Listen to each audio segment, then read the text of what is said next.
The moment the father of the bride turned around, the air in my lungs turned to glass. The rehearsal dinner was beautiful. The restaurant, perched on a hill overlooking the city, glowed with fairy lights and the warm hum of happy conversation. My son Michael sat beside his fiancée, Chloe, their hands intertwined on the white tablecloth. His face, the face I had loved since the moment I first held him, was alight with a joy so pure it made my own heart ache with happiness. He was getting married. My boy was building his own life, his own future. Chloe's mother, a lovely woman named Diane with a kind smile and warm eyes, was sharing a funny story about Chloe from her childhood. I was laughing along with everyone else, feeling a genuine sense of peace. This was right. This was good. These were good people and my son had made a good choice. "And where is your husband, Diane?" my sister Clara asked from across the table. "He's missing all the good stories." Diane laughed. "Oh, Richard is always working the room. He just stepped out to take a business call. He should be right back." A waiter came by to refill my water glass. The name Richard floated past me, unremarkable, a familiar name. I took a sip of water, the cool liquid a welcome contrast to the warm, stuffy room. And then Diane pointed toward the entrance. "Ah, there he is now. Honey, come meet Michael's mother," she called out. A man was standing there, his back to us, speaking to the host. He was tall, with the same distinguished graying hair at the temples that my late husband Thomas had. He had a confident posture, the set of his shoulders speaking of years of success. He ended his conversation and turned, and the world stopped. The laughter, the clinking of glasses, and the murmur of conversation, it all faded into a dull, distant roar. My heart didn't just stop. It seized, a painful, violent clench in my chest. It was him. Older, yes. The lines around his eyes were deeper, the hair grayer. But it was him. The same strong jaw. The same dark, intense eyes that could make you feel like you were the only person in the universe. The same smile that had once been my entire world. It was Richard. The man who had asked me to marry him 27 years ago. The man who had left me standing alone at the altar without a word, a note, or a single explanation. The man who had vanished from my life so completely, I had convinced myself he was a ghost, a dream I had invented. And he was walking toward me, a pleasant smile on his face, his hand outstretched to greet me, the father of my son's bride. Before that moment, my life was a quiet, well-tended garden. After the devastation Richard had left behind, I had thought I would never recover. That kind of public humiliation, that profound personal abandonment, leaves a scar on the soul. For a year I was a ghost in my own life. But then I met Thomas. Thomas was the opposite of Richard in every way. Where Richard was a storm, all passion and intensity, Thomas was a calm, steady harbor. He was a kind, gentle man, a professor of history who found more excitement in dusty books than in grand gestures. He knew my story and he never pressed. He offered his hand and his patience, and slowly, piece by piece, he helped me rebuild my heart. We had Michael, our beautiful boy, the center of our universe. Thomas and I had 20 wonderful, peaceful years together before cancer took him from me far too soon. He left me with our son, a lovely home filled with memories, and a small, independent bookstore that had been my passion project. Sarah's Stories, he'd called it. It was my sanctuary, a place filled with the scent of old paper and fresh coffee, where I could spend my days surrounded by the quiet company of other people's words. My life was not dramatic, it was peaceful. My joy was simple: the first bloom of the peonies in my garden, a good cup of tea on a rainy afternoon, and above all, Michael. He had his father's kindness and my love of the arts. He became a musician and a composer for films, a career that took him to Los Angeles. I missed him terribly, but I was so proud. It was there he met Chloe. The first time he told me about her, his voice had that same bubbling quality I remembered from his childhood. "Mom, he's incredible. She's a painter. She sees the world in colors I've never even imagined." When I finally met her, I understood. Chloe was a sunbeam. She was vibrant and sweet, with a laugh that could fill a room and a genuine warmth that was impossible to resist. She adored Michael, and it was clear he was just as smitten. She told me about her parents, Diane and Richard, who lived in Chicago. Her father was in finance, a self-made man. She idolized him. "My dad is the most amazing man I know," she told me once over coffee. "He taught me that you can build any life you want if you're willing to work for it." He came from nothing. I'd only spoken to her parents briefly on a crackly FaceTime call, a quick exchange of pleasantries. Diane seemed lovely. Richard was just a face on a small screen, his features indistinct. We'd all agreed to meet in person at the rehearsal dinner, finally. There was no reason to suspect a thing. The past was a locked room, the key long since thrown away. I had built a new house, a new life, far away from its walls. I never imagined the ghost who haunted that room would one day walk through my front door and prepare to join my family. My body went rigid. Every instinct screamed at me to run, to turn away, to do anything but sit there and face the ghost from my past. But I was frozen, pinned to my chair by the sheer, catastrophic impossibility of the moment. Diane led him to our table, her hand on his arm. "Richard, darling, I want you to properly meet Sarah, Michael's mother." He stopped beside me. He was close enough now that I could see the fine web of lines around his eyes and the silver threads in his dark hair. He smelled faintly of expensive cologne and success. He looked down at me, and his face broke into that same charming, practiced smile I had once thought was reserved only for me. There was not a flicker of recognition in his eyes, nothing. It was the polite, pleasant gaze of a man meeting a stranger for the first time. "Sarah," he said, his voice a smooth, deep baritone, the same voice that had once whispered promises in my ear. He extended his hand. "It is a true pleasure. Diane and I are so thrilled for Chloe. Michael is a wonderful young man. You've raised a son to be proud of." My own hand felt like a lead weight. I forced it to rise from my lap. Every cell in my body screamed in protest as my fingers touched his. His hand was warm and firm, the hand of a confident man. It was the same hand that had held mine as we planned our future. The same hand I had expected to place a ring on my finger. Now it was shaking mine in a gesture of polite introduction. A transaction between future in-laws. "Thank you, Richard," I managed to say. The name felt like broken glass in my mouth. "Chloe is a treasure. You both must be so proud of her." The words came out, but I didn't recognize my own voice. It sounded thin and distant, like it was coming from the other side of a long tunnel. "We are," he said, his smile widening. He squeezed my hand briefly before letting it go. He then turned his attention to my sister. "And you must be Clara." I watched, numb, as he moved around the table, shaking hands, charming everyone, utterly oblivious to the fact that he had just detonated a bomb in the center of my life. I felt my sister's eyes on me. Claire knew.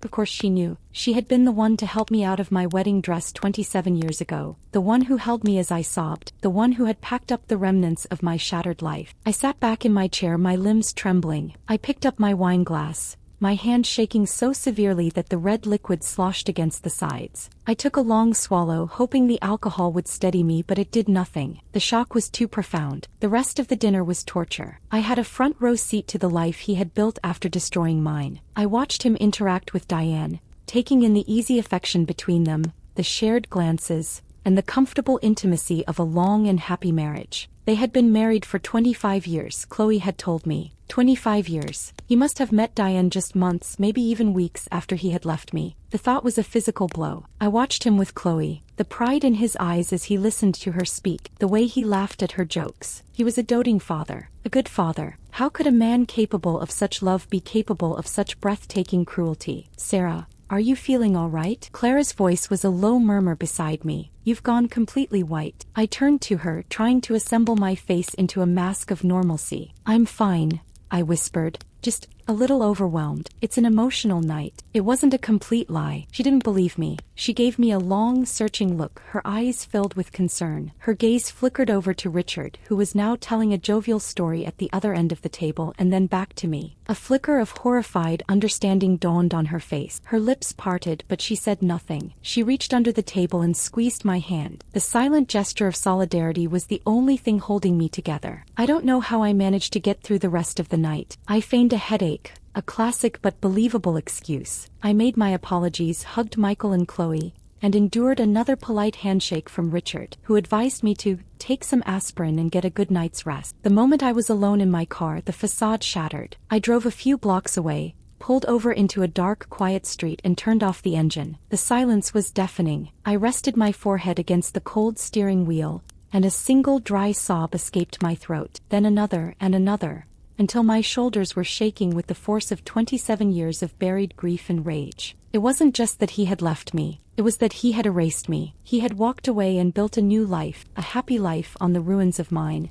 And he didn't even have the decency to remember my face. I was a footnote in his story, a chapter he had torn out and discarded so entirely that he no longer even knew it had been written. And now, by some cruel cosmic joke, this ghost was back, not as a memory but as a future. My son, my beautiful, kind-hearted son, was going to marry the daughter of the man who had broken me. Our families were about to be joined forever, bound together by a secret that only I, and now my sister, knew. I sat there in the darkness for what felt like an eternity, the weight of the impossible choice pressing down on me. What do I do? What in God's name do I do now? I drove back to my hotel in a daze. My sister was waiting for me in the lobby, her face etched with worry. She stood up the moment she saw me and wrapped her arms around me without a word. I didn't cry. I was beyond tears. I felt hollowed out, scoured clean by the shock. "It's him," I said, my voice flat, as we rode the elevator up to my room. "I know," she whispered, squeezing my arm. "Sarah, I am so sorry." Once inside my room, she made me sit down and poured me a glass of water from the minibar. I stared at it, watching the condensation trail down the side of the glass. "What are you going to do?" Clara asked, her voice tight with an anger I could not yet feel. "You have to tell Michael. You have to tell everyone. That man cannot be allowed to walk his daughter down the aisle to marry your son. The hypocrisy.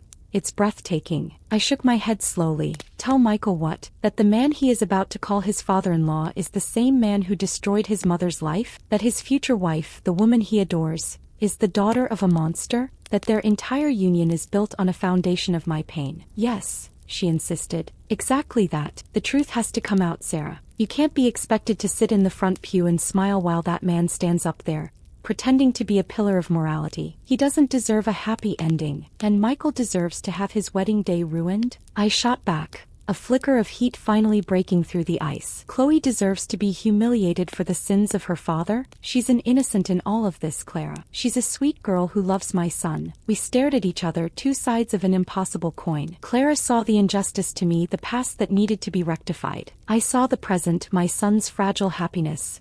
A delicate glass sculpture that one wrong move could shatter into a million pieces. "So you're just going to do nothing?" she asked, her voice incredulous. "You're going to sit there and pretend you've never seen him before? For the rest of your life? At holidays? At the birth of your grandchildren?" The thought of it, of decades of polite conversations and shared family moments with the man who had left a gaping hole in my life, made me feel physically ill. He was right. It was untenable, but so was the alternative. After she left, promising to be back first thing in the morning, I was alone with the ghost. I undressed and lay in the strange hotel bed, the sheets cold and sterile against my skin. Sleep was an impossibility. My mind, unbidden, drifted back 27 years. I was 24 years old, standing in the small bridal suite of the church. The scent of lilies, my chosen flower, was overwhelmingly sweet. My dress was simple and elegant, made of ivory silk, the same one my mother had worn. I remember the weight of it on my shoulders, the feeling of hope so pure and potent it felt like a physical presence in the room. Richard and I were going to build a life together. He was ambitious, passionate, and going to take the world by storm, and I was going to be right there beside him.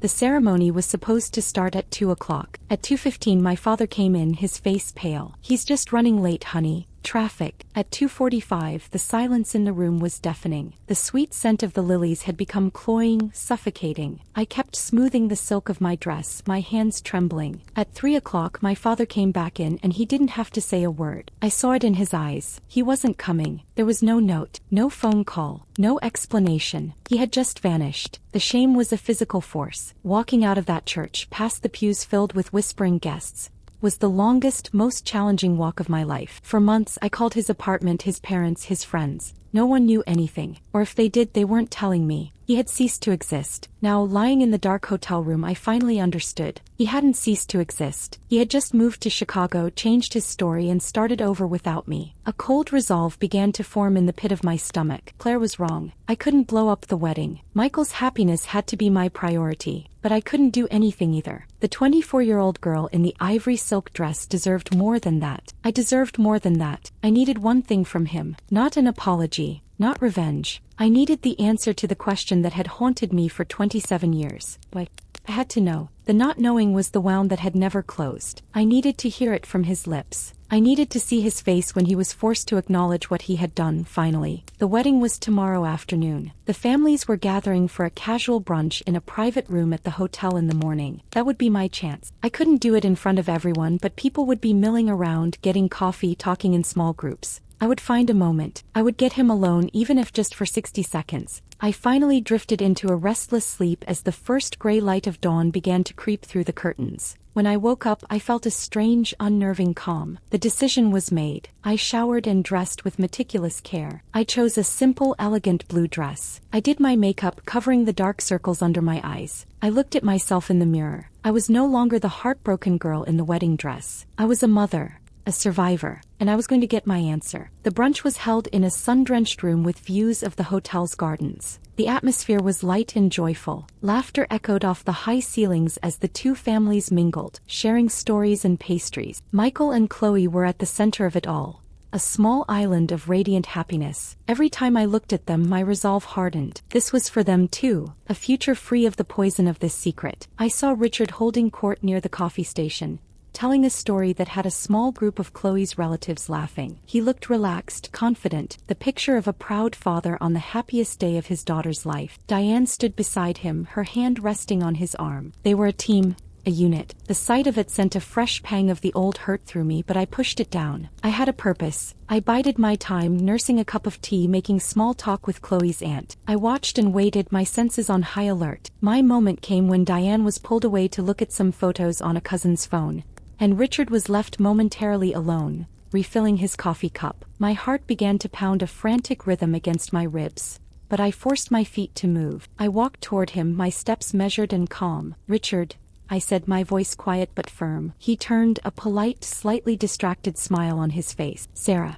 good morning. Did you get some rest? We need to talk," I said, keeping my voice low. "In private, for just a moment." His smile faltered. He looked around, suddenly uneasy. "Is everything all right?" "No," I said. "Everything is not all right. Please, there's a small terrace just through this door." I didn't wait for his answer. I turned and walked toward the glass doors at the far end of the room. I could feel his hesitation, but I also knew that a man like him, a man so conscious of appearances, would not make a scene. After a moment, I heard his footsteps behind me. The terrace was small and empty, overlooking a quiet garden. The cool morning air was a relief after the stuffy room. I walked to the stone balustrade and turned to face him. He closed the door behind him, sealing us in a bubble of silence. The sounds of the party became a muted hum. "What is this about, Sarah?" he asked, his voice laced with impatience. "If this is about some wedding detail, Diane is the one you should be speaking with." I looked him straight in the eye. The moment had arrived. "This isn't about the wedding. This is about another wedding. One that was supposed to happen 27 years ago. In a small church in a town you seem to have forgotten." I watched his face. For a split second there was nothing. Blank incomprehension. And then a flicker. A shadow passed through his eyes. The confident smile vanished,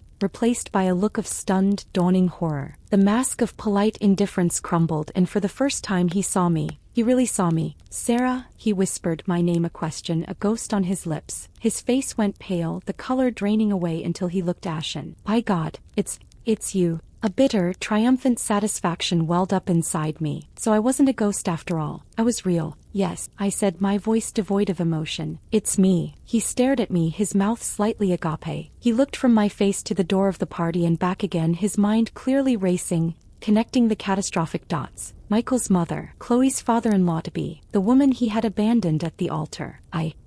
How is this possible?" he stammered, running a hand through his hair, the gesture of a man whose perfectly ordered world had just been shattered. "It seems the world is smaller than you thought," I said coldly. "Or perhaps you just assumed I'd disappeared from the face of the earth after you were done with me." He flinched as if I'd struck him.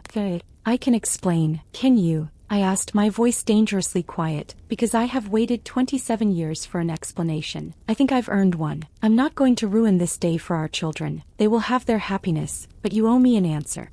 Why did you leave me standing alone in that church? Why did you vanish without a word?" He looked away, unable to meet my gaze. He leaned against the balustrade, his shoulders slumped. The confident, powerful man from the party was gone, replaced by someone I had never seen before, someone cornered and ashamed. "I was a coward," he said, his voice a low rasp. "That's the only answer. I was a coward." "That's not good enough," I said, taking a step closer. "I wore my mother's wedding dress. My father had to face a church full of people and tell them the groom wasn't coming. I deserve more than I was a coward." He finally looked at me, and his eyes were filled with a misery that was almost frightening to see. "I got a job offer," he began, his voice halting. "In Chicago. A huge opportunity, the kind of thing that could make a career. It was my dream, but it started immediately. I had to be there that Monday." "So you were going to move us to Chicago after the wedding?"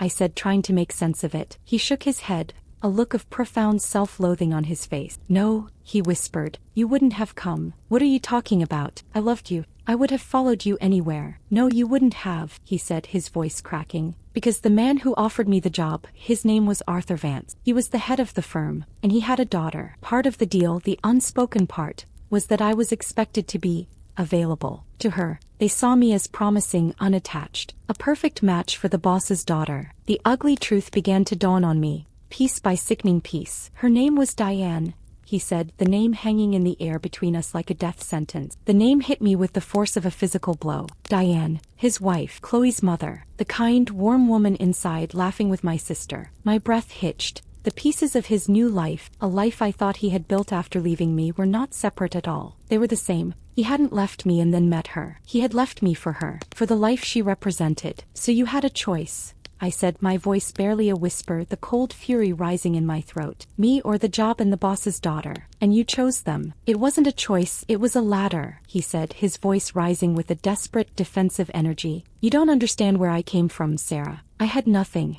My family had nothing. This was my one shot to escape that life, to become someone. It was everything I had ever wanted. You were a dream from my old life. Diane was the key to my new one. The callousness of it, the transactional way he described the woman he had married, the life he had built, was more shocking than the abandonment itself. He hadn't just been a coward. He had been a user, an opportunist of the highest order. So you just walked away, I said, my voice flat with a disgust so profound it left no room for any other emotion. You didn't have the decency to tell me, to look me in the eye and tell me I was being traded in for a better offer. I couldn't, he said, shaking his head. I knew if I saw you, if I heard your voice, I wouldn't be able to do it. You would have convinced me to stay, and I would have spent the rest of my life resenting you for it, for costing me my one chance. The breathtaking arrogance of that statement stunned me into silence. He hadn't run because he was a coward. He had run because he didn't want to be inconvenienced by my humanity, by the love I had for him. He had run to protect his ambition from his own conscience. So you let me stand there alone, I said, the words falling like stones in the quiet air. You let my family be humiliated. You let me believe for months, for years, that something terrible had happened to you, that you were dead. I grieved for you, Richard.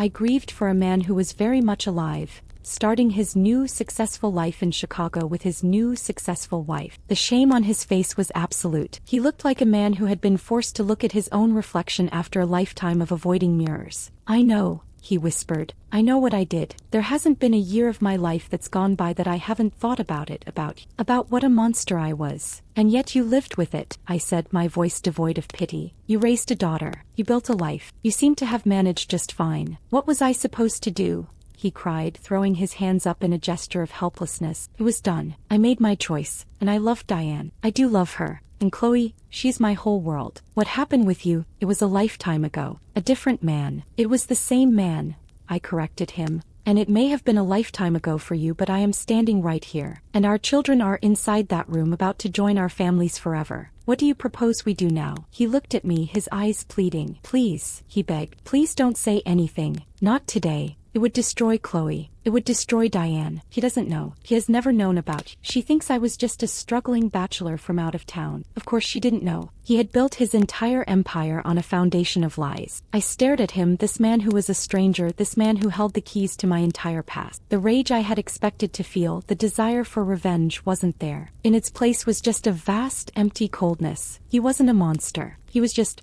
pathetic. A small man who had made a small, selfish choice and had been living with the hollow victory ever since. I won't say anything today, I said, the decision solidifying in my heart. Today belongs to Michael and Chloe. I will not be the one to ruin it. I will walk into that church and I will sit in the front row, and I will smile as you walk your daughter down the aisle to my son. A wave of profound relief washed over his face. Thank you, he breathed. Sarah, thank you. I'm not doing it for you.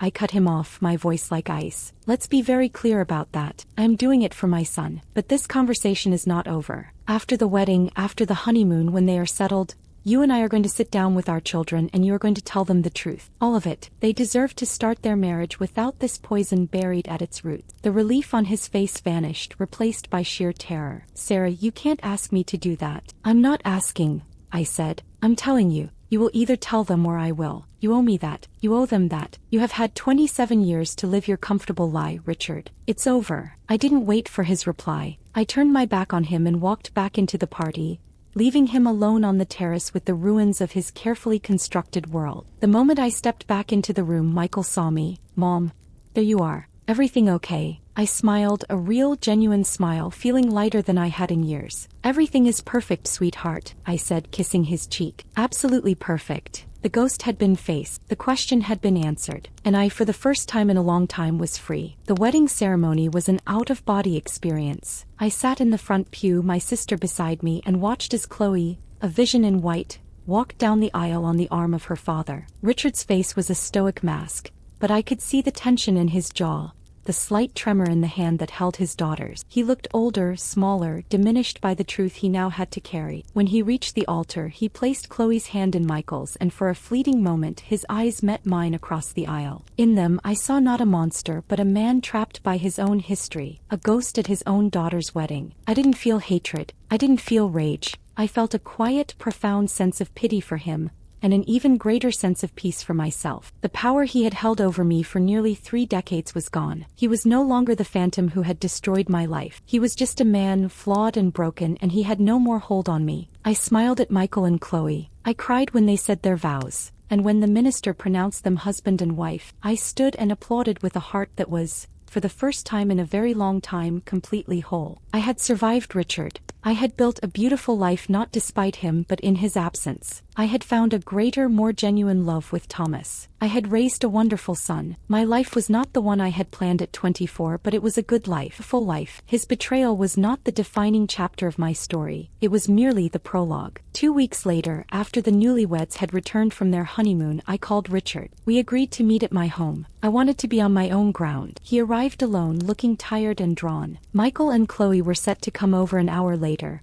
believing it was just a casual family dinner. I sat with Richard in my living room, the room filled with pictures of Thomas and Michael. He looked around, taking in the life I had built. "You have a beautiful home, Sarah," he said quietly. "My husband Thomas built it," I replied, the words both a statement of fact and a quiet declaration of my new life. He flinched but said nothing. We sat in a tense silence for a few minutes before I spoke. "Are you ready to do this?" I asked. He nodded, his shoulders slumped. "I've thought about nothing else," he said. "I owe you this. I owe them this. I've already spoken to Diane. I told her everything." I was taken aback. "How did she take it?" He let out a dry, humorless laugh. "Not well," he said. "Our life, our marriage, it's been built on a lie. She's looking at me like I'm a stranger she's been living with for 25 years. I don't know if we'll survive it, but she knows the truth needs to be told." When Michael and Chloe arrived, they were full of stories from their honeymoon, their faces glowing with happiness. The mood was light until they saw our somber faces. "What's wrong?"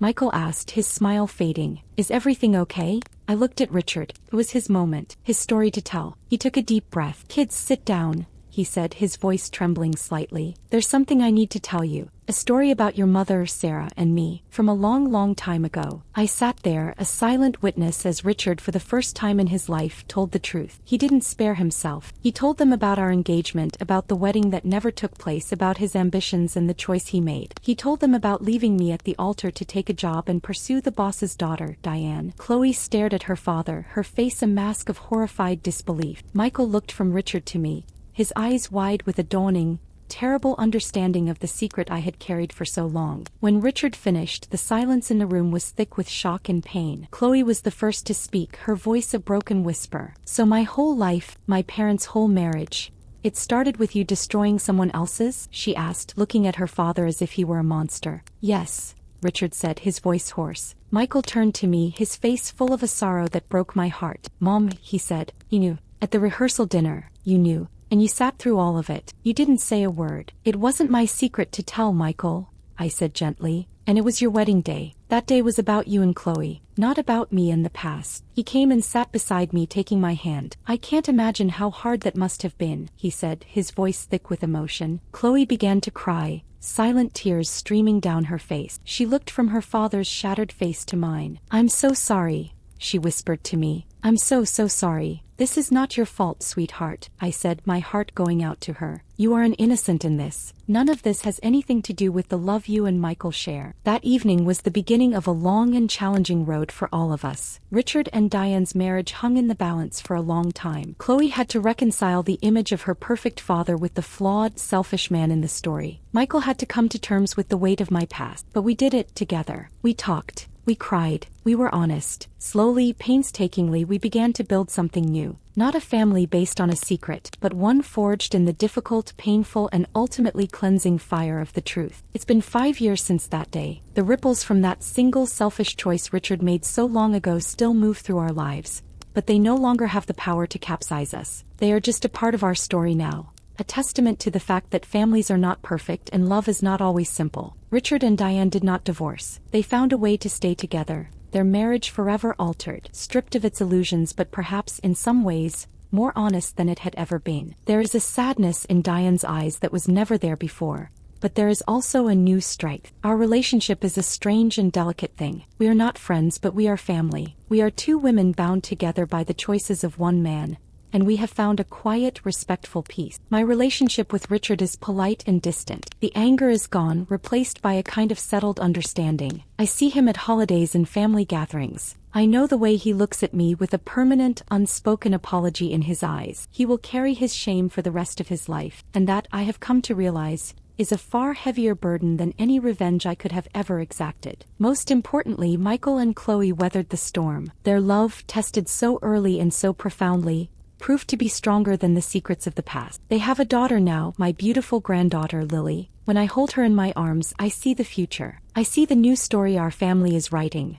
A story of forgiveness, resilience, and the enduring power of love to heal even the deepest wounds. Sometimes I think about the girl I was, the one in the ivory silk dress, waiting in a church for a future that would never come. I wish I could go back and tell her that her life was not over, that her heart, though broken, would heal and learn to love again more deeply and more truly. I would tell her that the greatest love of her life would not be a passionate, ambitious man, but the kind, gentle son she had yet to meet. I would tell her that her story was not one of tragedy, but one of triumph. The past never truly leaves us. It is always there, a shadow that walks beside us. But we get to choose whether we live in that shadow or whether we turn our face to the sun and let the light guide us home. I wonder about the moments that define our lives, the ones that split our story into a before and an after. Some are joyful, such as the birth of a child, and others are painful, like a profound betrayal. But both have the power to shape who we become. Have you ever had a moment where the past came back in a way you never expected? And did it change the way you saw your own story? I would be humbled to read your reflections in the comments below. Thank you for sharing this time with me. If you found a piece of your own story in mine, I hope you'll subscribe and continue to be a part of this community.